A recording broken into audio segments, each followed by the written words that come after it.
Hello, this is App Talks. Yes, we talk about apps, but we're also talking about a lot of other very interesting and exciting models and ways of getting people to your app. I'm talking about web to app, and that's why I'm talking also with Paddle. I'm talking with Andrew Davies, of course, CMO at Paddle. First of all, great to have you because something in your bio got me excited about this. Yeah, it was like where I say, give me a couple notes about yourself. And I read this and I thought, this is going to be a great interview. So I don't have notes. Who cares? Because I'm talking to someone who likes to be a disruptor. So this has to be exciting. Absolutely. Got to be on the side of the disruptor. Yeah. What does that mean, though? Does that carry over from just, disrupting in your family and keeping some order there? Or where does it come to Paddle? So my first role was at Deloitte Consulting. Okay. Very much not the disruptor. No. Big Four. And I had a role with them where they funded my college, my university. Okay. So I was there from very early, 17 and a half. And I went to college with one goal, which was to graduate with my own business so I could say no to the graduate job of Deloitte when I finalized. And we can have that on camera, right? Well, that's okay. It was so many years ago now, it doesn't matter. No. I loved my time there, loved my experience there, worked with them through my holidays, through my vacations across 3 or 4 years. But I wanted to be doing something where there was so much more connection from effort to impact. Mm-hmm. And so I started my first business in my first term of university, which ended up in court in my second year of university, then started another one that failed. But by the time I graduated, I had something that was going to pay the rent. Mm-hmm. That was always wanting to be on the side of creating something, that 0 to 1 moment of being able to be in the chaos where everything's possible, but you've just got to get across the line and build something someone wants. So you must feel really at home at Paddle. It's one of the reasons I joined, yeah. Because I met some other people who joined recently, and I went to your event the other night. Mm-hmm. So yes, it is an interesting company. But what's more interesting, I think, is what you are enabling and where you fit, because it is very much about subscription apps, and there's so much to keep in mind there. But the journey to construct web to app, maybe you could share a little bit about where you bring something special to that as Paddle, because we do know about the journey, but we really want to understand the hacks. So I find it fascinating because as a business, we've, for the last 12 years, have been building to serve web-based software, web-based AI businesses, web-based SaaS, prosumer, consumer, some B2B. When they want to sell around the world, there's all of this inherent complexity. Mm-hmm. Different currencies, different payment methods, different local sales tax law, different fraud rates. And we've just been helping all of these businesses, now 5,000 around the world, sell effectively, frictionlessly, compliantly everywhere else. Self-serve software. Right. And then suddenly, about a year ago, we had pretty scaled app developers start using us because they were monetizing on the web. Yes. And we had this pre-built infrastructure for doing that. Yes. That mirrors what Apple do if you're selling an iOS, because they do all of those things I just mentioned. Mm-hmm. And yet, if you don't use something like Paddle on the web, you've got to build together the piecemeal stack of a payment provider, plus a frauding tool, plus a subscription management tool, plus local tax computation and remittance in every country around the globe. And it becomes really, really complicated. I was a founder before I became a CMO at Paddle. I had this thought around champagne problems. These problems that only occur when you have some success. And Paddle solves a whole bunch of champagne problems, because when you start selling, you have some revenue in different countries. That's when you've got these problems of back office financial complexity. Yeah. You've got customers in Lithuania, so you've got to remit tax to the local Lithuanian tax authority. And so Paddle solve all of these back office champagne problems that if you start a web channel and do web monetization, but don't think about them, they bite you later on. Mm-hmm.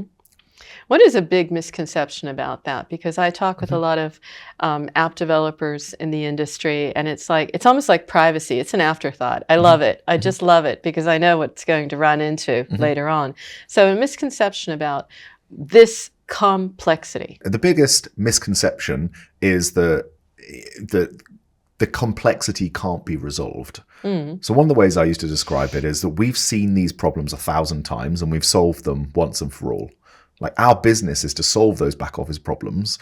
And so a founder, an app developer can focus on their product, their customer, building their team, the things that a founder should be focused on. Because one of the challenges that I faced as a founder, and everyone who's building a business does, is where do you deploy your time and effort? You can be doing everything. You're always the bottleneck. And so we're in this world where you can pass off huge pieces of your infrastructure to AWS, huge pieces of your payroll to an employee of record. You can pass off, if you're using iOS, a huge piece of your go-to-market distribution, payments infrastructure to Apple. Yes. And so Paddle is just one of those giants that you can stand on the shoulders of, so you can focus on the thing that really matters. So I think the misconception is that it can be resolved in the same way no one builds server racks anymore. We just go to AWS with a credit card. Yeah. And we often say second-time founders choose Paddle, because first time round, you don't really know what the problems are that are going to come tomorrow, and you face them reactively when they come. But second time round, you think, okay, I'll put something in place at the beginning that means I'm not building up debt for the future. So where do you see your opportunity in the market when we think about, everything I'm hearing about web to app conversions? So, it's all coming back together. It's fascinating. It used to be like, for example, in gaming, they would say, well, first you launch on mobile and then you launch everywhere else. And now it's like, no, now you launch everywhere, period. So there's nothing so exciting or singular about apps anymore. So where's the opportunity for Paddle? So you're describing there something that I find really interesting, because initially we were seeing large-scaled apps who now wanted to, partly because of the fee structure of Apple, partly because of retention mechanics they wanted to build, bringing volume or building volume, an increasing portion of their volume outside the App Store. They were diversifying their revenue streams. And if you talk to Eric Crowley at GP Bullhound, he'll say their customers, their clients, once you're beyond maybe 10, 20 million of ARR, you should aim for 30 or 40% of your revenue to be on web to diversify across these channels. So that was definitely our thesis, that this was a scaled problem that we were going to help solve. And that's definitely true. The fascinating thing is there are real benefits for doing it from day zero as well, because there are pockets of opportunity and leverage if you're doing multiple platforms, multiple channels, multiple funnels. The payback period, the time to get cash back in your pocket, is faster if you're doing web processing versus if it's locked up in Apple's ecosystem for 60 days. True. And if you've only got 10K a month to spend, that cycle time being faster certainly multiplies the speed of learning and testing and revenue into your business. So there are lots of good reasons, and there's also lots of good tooling has been built to make it simple at the early stage. So we've got a whole bunch of customers that we now have who have all web revenue, even though they're an app, or mostly web revenue, because they just started it first. And so, I think that's where we're seeing it go, is a growing maturity about the business case and understanding the business case, a growing maturity about the tooling stack, and part of both of those things meaning a growing number of very early stage apps trying this rather than leaving it to be a tomorrow problem. And is it something where you also, because you said second-time founders, I like that, second-time founders, they'll come to Paddle. What about the founders, if it's gaming or non-gaming? Is this sort of agnostic, or is it built to those issues as well? Because, of course, the gaming companies, I do a lot of that because I also work for Pocket Gamer and look at content there, and everyone's talking about their web store. Everyone is going to be a shop. At the end of the day. Yeah. So absolutely, we see it happening in gaming too. They were more aggressive on this, often more. They were earlier on this. And we've got some very scaled gaming companies who are doing exactly the same model through us. It does, there are verticals where it doesn't work. And so I think you have to be really careful to just, watch some breakdown of a paywall that's, of a web-to-app funnel that's working and copy it. There's some sectors where it struggles to work. An example would be kids apps and kids games, where my kids, I'm very happy for them to be within my iOS infrastructure browsing. I'm not happy for them to do open web browsing. Got it. And so if they're the ones who are being targeted via web ads, well, they're just not going to see them, because I don't really allow them to just browse around. So I think there are some sectors, and there's other reasons as well, why certain verticals are really leaning towards this. There's a lot of knowledge sharing around these subscription apps because, it can be so many different things that clinch the deal, that clinch that make that commitment, because it is recurring cost. What are some thoughts or what are some observations you have from working with your customers about yes, literally, what's working and how you're bringing that maybe also into Paddle as a product to make it work at scale? Yeah, we see a lot of data. So about $1.4 billion goes through our platform, but we see about $19 billion ARR going through our metrics products. That we're not actually processing, but we're seeing it process elsewhere. So there's a few things. Firstly, pricing experimentation, being aggressive on volume of pricing tests. if you are changing your price every quarter, you'll outperform someone who isn't by about 103% on ARPU. And that doesn't mean every pricing change is good. It just means you're building a muscle for testing. Yeah. Retention. Many people don't think about churn until it happens. But a subscription is not forever in the consumer world. You should be planning for that churn event from the very first time that first ad you're showing someone, the first value prop you're showing someone, because at some point they'll probably churn. And so how are you allowing them to churn? Is there a cancellation flow? Are you offering them a downgrade or a pause or another way of experiencing your product in a lower cost environment? Are you getting data on why they're churning? So thinking about really interesting, nuanced retention mechanisms, I think, is something that we're seeing work. And then we talk a lot about localization, true localization. Yeah. In every country around the world, there are different perceptions and norms on the payment methods you should be using, on the price point based on willingness to pay, on the currency you should be showing, and of course on things like language. Also simple things like if you're in the US, showing the sales tax separately to the price, whereas in the UK, bundling it together, because that is the norm in those two countries. Yes. And if you don't go to the norm, you'll see a ding on your checkout. So there's lots of data we see on all of these different tactics and strategies. But honestly, across all of our base, I most like to reduce things down to the fundamentals, because we love to get caught in tactics and channels and hacks and things that work. For me, as a marketer as well, if we've got a message that matters and we deeply understand, we intimately understand the sliver of the audience we want to go and serve, everything works. And if we don't have those two things, nothing works. And so beyond all the tactics, and we can talk about those in lots of depth, the outperforming marketers are ones who keep most of their focus on, do we really deeply understand who we're trying to serve? And do we make sure we've got a message that really resonates with them? And also the friction. Have we reduced the friction by having it? Because as you said yourself, you can piecemeal this together. No one's stopping you. Yep. Go out and do it. Knock yourself out. Build a business tech stack to cover it. But would you want to do it is the question. No founder set up to do that as their business, apart from founders like ours, I guess. But yeah. How are you supporting, the founders, the companies? Because it's clearly, it's a service. So that's fine. But then, even at your event last night that I went to, there were people saying, it's about strategy, really. And to what extent do you find yourself now being Paddle, the strategy company, as opposed to Paddle, the services, tools, and removing complexity company? It's a great question. And the way I think about Paddle is that our sales process is helping discover with the customer, with the person we're serving, whether we're the right solution. Okay. And that's very fair. Because that's very different. There's no teeth in our contract. If you sign up for Paddle, all right, you can turn us off tomorrow if it doesn't work. Okay. No worries at all. And so as a result, the successful customers are ones where they and we fully understand that this is the right thing for them. And we're both bought into that. We both put the effort in to discover that and then build that future, because they're going to be successful. We're going to be successful. We're completely aligned with our customers' success because we charge a percentage of their revenue. True, so you want them to grow. Yeah, exactly. And so, honestly, Paddle as the strategy company is increasingly what we do. It's, can we provide data that helps people? Can we provide benchmarking? Can we provide playbooks and guidance? And so, with App Promotion, with the App Promotion Summit, we did a few things recently. We worked with Nathan Hudson, and we ran what we called the Web Revenue Labs, which was a 3-part strategy session on why web and how web, and the scaling and optimization techniques around web. And so that was a case of just working through strategy with people, completely free of charge, just trying to help people think through the business case.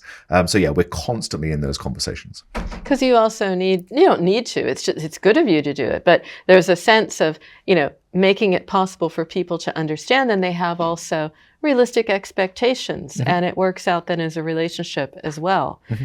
Who comes to you from the company? Is it marketing? It seems to me like it would be marketing, product, analytics, all of the above, maybe even ASO knocking at your door. I don't know. Who comes to Paddle? In the early days, it'll often be a founder decision. Okay. But yeah, increasingly it'll be the head of growth. Okay. In more scaled businesses, sometimes this is a board level business case and it'll be the CFO. So if you're doing 10, 30, 50, 100 million ARR, but you're not fully evolved on your web channel, that will be a CFO who's saying, actually, we've got an opportunity here to make significant margin gains. Please go and investigate. So yeah, most oftenly it's the head of growth or the founder. And are these mobile-first companies understanding that they left money on the table on the web, or is it the other way around, knowing that they can optimize the web? Most often, these are businesses who are wanting to work out if the math works on web. So they're asking the business case question, and they want to understand how quickly they can test that. And if it works, do they have a path to scale? So that's often the question they're coming in with. Although, yeah, sometimes it will be they've got a web channel and it's just not optimized. But usually these are people who are either they have nothing at all and they're just looking to get started and experiment, or one or two cases we've had where it's very scaled web processing, but they've got a big retention problem, or they're now seeing payments from around the world and they now need to have multiple currencies, and there's lots of stuff that Paddle can help with that too. Well, let's take on retention, since that's the hot topic. I mean, it's growth through retention. It's all about sustainable growth. What was it? I think it was actually here at the App Promotion Summit. One of the sessions is, installs were so yesterday. The future is about growth at a different level. Where is that growth? Is it in retention? And if so, what are you doing to flag for that, for your customers, how to grow that? Because there are always signs that you're slipping, but you have to know the signs so you can do the corrections. And that all comes from a holistic view like Paddle would have. So we look at this certainly from a macro. So one of the things we do is track macro trends. It was really interesting. About 6 months ago, we saw the first ever month of growth where the growth was predominantly driven by reactivation. So it's interesting. So we're looking at ARR growth, ARR churn, and the net, and then the reasons for it. And that was a case where I think what was happening was people who had previously churned out of subscription projects. These were mostly products. These were mostly prosumer, so they had some workplace relevance. They perhaps gone to a cheaper provider, or they hadn't had enough money for it for that quarter, got burned. Yeah. They were now coming back to reactivate. Really interesting. And so there's a clear strategy there. Are you running reactivation campaigns? True. And so what we're trying to do is see these data points and then give people a way to act on it, a so what. Now, if we go a couple of clicks deeper, I think you've got to remember that, as we said, some people are going to churn. People are all going to churn at some point. You've got to plan for that moment. So this idea of identifying, is it someone who's choosing to churn, or is it something? Is it accidental? Is it involuntary? So is it a credit card expiring? If it is, then there's a whole bunch of smart dunning you can do, predicting the right time to go and update the credit card, etc. And so we do we have a bunch of product that helps you do that automatically. And then you've got people who actively churn, who click, I want to go and cancel. In those situations, we work through these things called salvage offers, where we're saying, okay, why do you want to churn? And so you're getting some data, some insight for your product team and for your marketing team. And then our data says you've got about 18 seconds maximum to pause that process, to get some insight and to offer them something else. In some consumer examples, it should be shorter, but you do not want to stop people cancelling. Consumer law, consumer protection, service to the customer, they need to be able to cancel fast. But you want to just add a little bit of friction to ask them that question, why? So you get some data and insight. And secondly, reposition in a positive light. Why did you join in the first place? What was it you loved about it? Okay, remind them. Remind them. A little nudge to remind them why they committed in the first place. And then the third thing is, would you consider a cheaper plan? Here's a $2.99 offer instead of your $9.99. Would you consider pausing for 3 months? Here's that offer. And you can normally have 4 or 5 of those options. And so a case study that's live and public on our site. We did this with HubX, 200 million users globally. In the first, I think, 90 days, they saved $100,000 from 63% of their users clicking one of those salvage offers, rather than just going straight through to churn, choosing to downgrade. Because I've been in that situation before. Oh, yeah. Downgrade. Where, I'd be more than happy to not pay for 3 months because I think I might use it in 3 months' time. I just don't need it now, and I don't want to go through the hassle of resetting up an account. So they've given me something of real value. And so we run that data and we show for every ARPU band, for every average revenue per user band, that if you offer these salvage offers, your churn rate improves.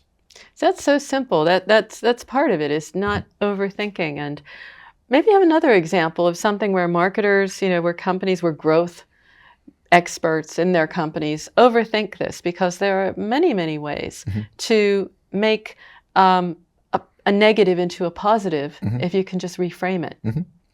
I think one of the easy hacks when it comes to pricing and renewal pricing that is most relevant in a B2B context where you have got a more active consideration of terms and conditions, so you need to have expectations aligned on this point, is to put in an RPI-linked price increase on the renewal. Okay. Because in an inflationary environment, prices are going up. Right. And if you just say there will be a 5% increase on next year's subscription, in any workplace tool, that's pretty appropriate. And yet if you're not doing that, you're creating a conversation you have to raise prices. Yes. Whereas if this is a tool that's going to renew anyway, and you're charging someone $100 per team member and they've got 100 team members on your plan, just building that into the contract for renewal means that it happens and you have net revenue retention. Because you've been upfront around it. Been upfront. You haven't. There's a clear reason for it. There's a reason for it, and you've given a reason for it. You're CMO, and I'm understanding a lot more about your company through this interview, but overall, because again, I'm in the industry, that's clear, but you are much more than I was thinking initially. So that means that you as a CMO have messaging and breadth to get out there about paddle. How are you approaching that? What is your messaging? What is our messaging? We're going to go geeky on marketing here. Just a little bit geeky, because I don't know that we all know exactly what you do and how you do it, because it's quite a bit more than I had thought. It's really interesting because we do a huge volume of stuff. And so reducing that down to a simple message is hard. Yeah. We're quite playful with our messaging. And so the way we wrap it up at the moment is we talk about the world needs more. Now, we're more a merchant of record. A merchant of record is the bundling of all of those back office tools. That's the kind of the way the market describes it. So we talk about the world needs more. Why settle for less? And we can talk in a very articulate fashion about what less looks like in terms of less safety, less compliance, less conversion, less retention. And so we think about that as our top line message, and then are able to break that down into competitive positioning, into how that applies to SaaS versus AI versus apps. I think when it comes to messaging, it's really important to make sure you've got a simple statement that you can, that's a scaffold for everything you're talking about, but then you're able to go super deep, because the problem becomes if you've only got a big bumper sticker and there's nothing beyond it, then it becomes this kind of empty message. And so underneath that, we've got a whole bunch of ways to describe the problems that people face. We use words like phrases like second time founders choose paddle, or wherever you want to take your app. Are these yours, by the way? Oh, some of them are, some of them are not. That's a good one. There's some good ones there. And the more and less, that's very cool, because then you're very broad and you can evolve with the market. So Rob, our president, came up with that one. We're often thinking that our job is to remove the complexity in our message. In fact, one of our company values is to paddle simply. We talk about paddling for others, paddling together, and paddling simply. And in a world which has got huge and increasing complexity, we ask all of our team members to take the time to deeply understand the problem in front of them so that they can communicate it simply. And so we think about that on a marketing function as well. So you've obviously, been able to have messaging that will evolve as the company evolves. I mean, how can that? They're so fundamental that they'll be there no matter what we do. Whatever genre, whatever flavor is popular, and whatever thinking about hacking, location, whatever, all of that can change, but this can remain constant. So my thought is, where's paddle going next? So first thing is we're going nowhere. It's really important. It's really important because we count it as really important that we're a steward for 5,000 businesses. We're probably the most expensive line item on their costs, maybe above or below AWS if they've got lots of the web infrastructure. We take care of their money. So it's really important. So the most important answer is we're going nowhere. We're built here. Okay, well then I understand, because they got their money invested in you. You're going to be there. We'll be here. That's important. All right. The second part of it is, unlike some of the incumbents in the industry, we have a fully staffed product and engineering team, and we ship weekly. So there's updates that come through. So twice a year, I hold an event called Paddle Forward, which is our product event, and we just held it a month ago, where we get all of our product and engineering team to announce what they've been working on to our customer base. So firstly, we're going nowhere. But secondly, there's a huge amount of development in a few key areas. The first one is our core merchant of record. So more payment methods, making sure we have full coverage on currency, making sure there's real reliability and security about the platform. Right. Then secondly, we think about operate and grow. How to help companies grow faster. Yes. So that's the data, the recommendations, how we can give strategy implementation for them. And then we have some specific other areas of how we're taking the product, and web to app is one of those. So we've now got a tiger team of product engineering, marketing, led by our VP of product, Lucas, that wakes up every day talking to scaled apps, small apps, mid-size apps, and devoting product and engineering resources to the tooling that will help them build web to app faster and scale it better. So there's all of those kind of areas. And then we think geographically. Our audience is already geographically spread. Our customer base, I can fly into almost every city in the world if they're in a non-sanctioned country, and there'll be a paddle customer there.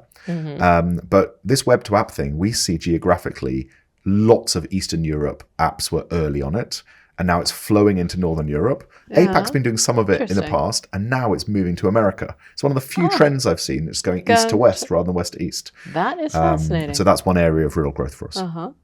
And the web to app, I mean, when I speak to marketers, they were saying, look, we can see the journey, we can adjust the journey. It was valuable, even if it didn't end up in a win. It was just like having that journey was so valuable in terms of data and understanding the customer. What is the appeal of it now, and why are you building to it? Building to web to app or building? Yeah, you're building to support web to app. You know, it's one of the pillars you just discussed. Yeah. Why? We and several bankers, analysts in the space believe we are in the middle of a significant movement of two things. Firstly, movement of volume out of the major app stores. And there's been litigation there, people thinking of it as a walled garden, DMA, the distribution effects have become less, etc., etc. So there's something happening there. And I don't know if we're 10% through the way or 80% through the way, but there's a movement there that we need to build for. And there's a moment in time that we want to be positioned right for. That's one thing that's important. Really important that we do that fast, because at some point in time, everyone will have built out some web infrastructure and they'll either have chosen paddle or not someone. And so we want to be there at the beginning of that decision process. So that's one piece. But secondly, we believe that this world is just going to get more complicated. And so as AI impacts the development roadmap of a huge number of businesses, they're able to build stuff faster. More people are building things. People who've got no coding experience are able to launch apps and monetize apps very fast. No code, we're in power now. It's huge. I'm building a little app with my 13-year-old daughter at the weekends. I don't have any much coding experience at all. Certainly not for the last 20 years. But we're playing with these tools and building stuff. And so there's also a massive growth and explosion of creativity that we believe we should be building for here and making sure we're ready for. And so those are two things we think about. But I think the other piece is that when you are marketing on web, monetizing on web, you are able to see the entire funnel. Yes. You haven't got the data loss that you have because of the privacy tracking, etc. within Apple. Yes. So when you're able to do that, you're able to optimize everything end to end, and that's really powerful. And so the way we're thinking about this and investing it is to try and help app growth leaders when they build that web funnel. How can we give them visibility, but also the tooling to optimize the stack end to end, from the audience segment targeting all the way through to the LTV? And so that's something we want to build for as well. Wow. So actually, you're on quite a mission. If I think about it, I put it all together. This is not just about making business work or removing complexity. You're actually democratizing it for everyone who's going to be a maker to make, actually, and to sell. Because what's the fun of making if you can't if you can't monetize it? Yep. Absolutely. That's really important to us. Making it super easy to implement this and be compliant everywhere, so you've got a chance of selling everywhere, is part of our core mission. And we're happy you're going to be there for a longer time. And Andrew, we're running out of time, speaking of time, but it has been fascinating to understand a little bit more about Paddle, and not just what it does, but where it's going and the vision. The vision is extremely exciting. And we're lucky that you have that vision. So thank you. Total pleasure. Really glad to be here. Thank you so much for inviting us.